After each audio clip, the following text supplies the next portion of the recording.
In December of 2018, our impaired driving laws were completely overhauled by Parliament. We have brand new legislation. And some of the topics and issues under the new legislation are quite controversial. And one of the most controversial ones is the new mandatory alcohol screening at the roadside.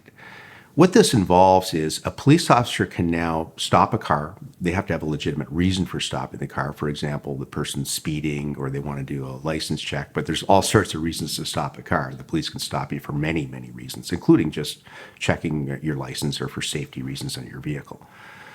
So in that situation now, an officer is able to simply demand that you provide a roadside breath sample into what's called an alcotest. And they don't have to have any grounds for this. They don't have to have any reasonable suspicion. You can appear to be completely sober. And this is very controversial.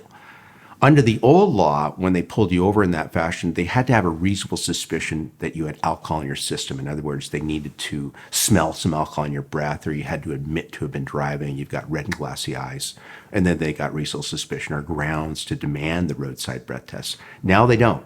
So you can pull into a ride program, they can check everyone, even if they appear completely sober.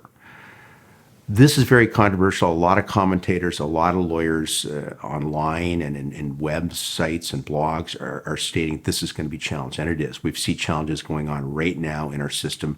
The challenge is under Section 8, that this is an unreasonable invasion on your privacy. It's unreasonable search and seizure.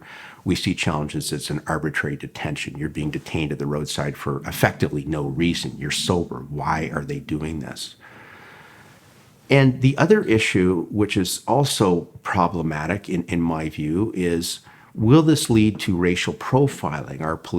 Some police may be discriminatory. I'm not saying they are, but there's been some commentators who say some police officers are, and it's almost akin to carding. Are they going to target certain minorities in this fashion?